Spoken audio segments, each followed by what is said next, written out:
कोने कोने में यूट्यूब के माध्यम से हमसे गुरु मंत्र लेकर वैदिक परंपरा में आगे बढ़ने वाले मेरे प्रिय शिष्यों, सज्जन और सन्नारियों, देवी भागवत की कथा सुना रहा हूँ मैं आपको। इसलिए चैनल को सब्सक्राइबर कर लीजिए, लाइक कर दीजिए, और अगर आपके जीवन में कोई प्रश्न है तो 9825200108 पर फोन करके आप अपनी ज्योतिष पूछ सकते हैं। चलिए आज हम कथा करेंगे राजा शांतनु और सत्यवती के विवाह की चर्चा। राजा शांतनु और गंगा जी ने भीष्म का जन्म हुआ। गंगा जी स्वर्ग चली गई। राजा शांतनु शिकार के शौकीन थे। एक बार वो शिकार के लिए यमुना नदी के तट पर जंगल में गए। वहां पर उन्होंने सत्यवती को देखा। सत्यवती के शरीर से कस्तूरी की सुगंधी आ रही थी और वो बहुत सुंदर नव यौवना थी। राजा शांतनु सत्यवती के पास आए और कहा कि हे रूप सुंदरी, मैं कुरु वंश का राजा शांतनु हूँ और तुम्हारे साथ शादी करना चाहता हूँ। तब सत्यवती ने कहा कि मैं दास राज की पुत्री हूँ, पाराशर द्वारा एक पुत्र को जन्म दे चुकी हूँ और उन्हीं के आशीर्वाद से यमुना किनारे रहती हूँ। शादी करने में मैं स्वतंत्र नहीं हूँ। मेरे पिताजी दासराज अगर चाहें तो मैं आपकी पत्नी बनने को तैयार हूँ। इसलिए आप उनके पास जाओ और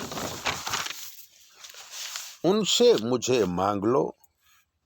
राजा शांतनु अपने मंत्रियों के साथ दासराज के पास पहुँचे और सत्यवती के साथ शादी करने की इच्छा व्यक्त की।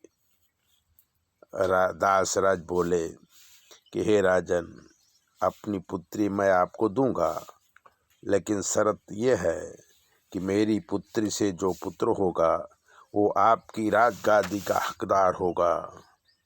दासराज की बात सुन राजा शांतनु कुछ भी नहीं बोले, बिना कुछ भी नहीं बोले और मुंह लटका के राज्य में वापिस आ गए।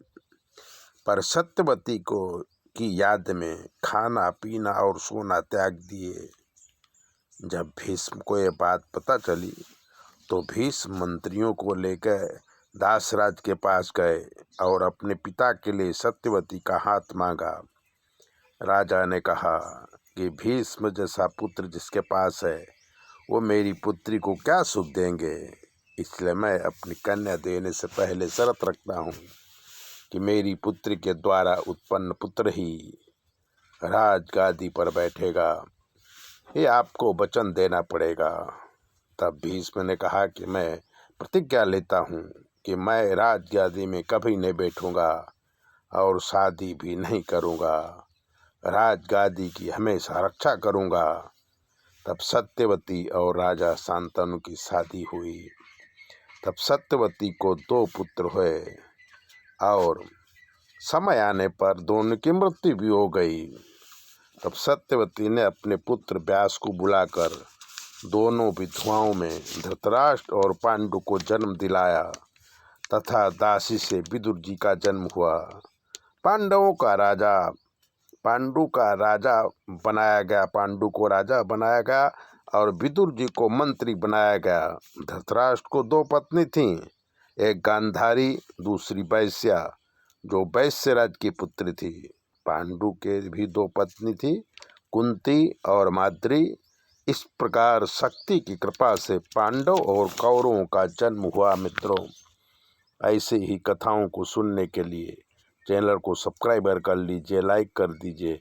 ज्योतिष के लिए 9825200108 पर फोन कर लीजिए। हम आपको बताएंगे कि आपके जीवन में क्या कमी है और आपको क्या करना चाहिए। चैनल सब्सक्राइबर जरूर करें। जय भोले।